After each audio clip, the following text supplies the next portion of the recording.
এক পাশে যুক্তরাষ্ট্র, অন্য পাশে রাশিয়া।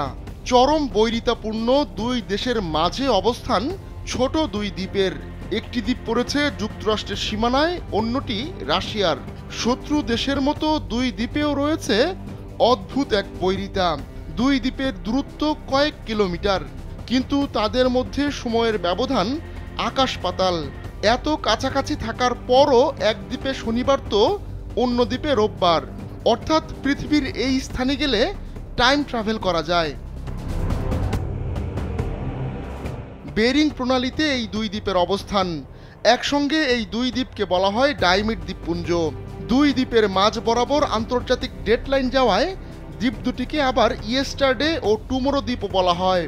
কাম অন ব্রো, এসব অনেক কিছু আসবে আর যাবে, এক্সপার্ট কিন্তু থেকেই যাবে। এই দ্বীপপুঞ্জের একটি দ্বীপের নাম বিগ ডাইমিড, যা টুমোরো আইল্যান্ড নামে পরিচিত। অপর দ্বীপটি পরিচিত লিটল ডাইমিড বা ইয়েস্টারডে আইল্যান্ড নামে। দুই দ্বীপের মাঝে দূরত্ব 3.8 কিলোমিটার। 1867 সালে রাশিয়ার কাছ থেকে যুক্তরাষ্ট্র আলাস্কা কিনে নেয়।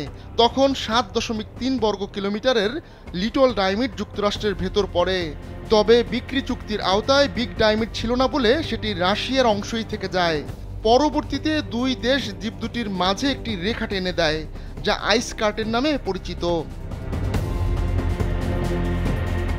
মজার বিষয় হচ্ছে, শীতকালে দুই দ্বীপের মাঝে বরফের সেতু তৈরি হয়, তাই চাইলেই যুক্তরাষ্ট্র থেকে হেঁটে রাশিয়ায় যাওয়া সম্ভব। যদিও আইনত এটি সম্ভব নয়, কারণ দুই দ্বীপের মধ্যে যাতায়াত কঠোরভাবে নিষিদ্ধ। সর্বশেষ 2023 সালের জানুয়ারি পর্যন্ত লিটল ডাইমিডের জনসংখ্যা ছিল 77 জন। 1990 সালে সর্বোচ্চ 178 জনে পৌঁছেছিল দ্বীপটির জনসংখ্যা। লিটল ডাইমিড দ্বীপে প্রায় 30টি ভবন, একটি স্কুল, লাইব্রেরি, চার্চ ও হেলিপোর্ট রয়েছে। তবে কোনো সড়ক নেই সেখানে। এমনকি দ্বীপটিতে কোনো রেস্টুরেন্ট বা হোটেলও নেই। শুধুমাত্র একটি দোকান আছে যেখানে সীমিত পরিমাণ খাবার, কাপড় চোপড়, অস্ত্র ও জ্বালানি পাওয়া যায়। সেগুলো আবার জলপথে নিয়ে আসা হয় আলাস্কার নোম শহর থেকে। তিমি ও সিল শিকার করে দিন কাটে লিটল ডাইমিডের বাসিন্দাদের। এছাড়া এখানকার বাসিন্দাদের পোলার বিয়ারের হামলার ভয়েও দিন কাটাতে হয়। জীবিকা নির্বাহের জন্য স্তন্যপায়ী প্রাণীর দাঁত খোদাই করে বিক্রি করে স্থানীয়রা। বিপরীতে বিগ ডাইমিডে স্থায়ীভাবে কেউ থাকেন না। 1948 সালে সোভিয়েত সরকার সামরিক ঘাঁটি বানানোর পর সেখানকার স্থানীয়দের রাশিয়ার মূল ভূখণ্ডে সরিয়ে নেওয়া হয়।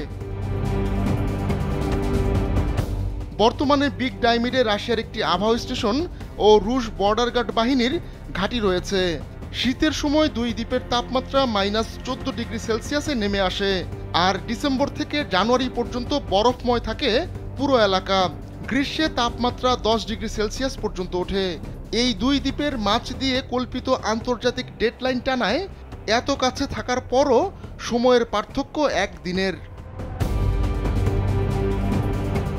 আহমদুল্লাহ শিকদার, কালবেলা।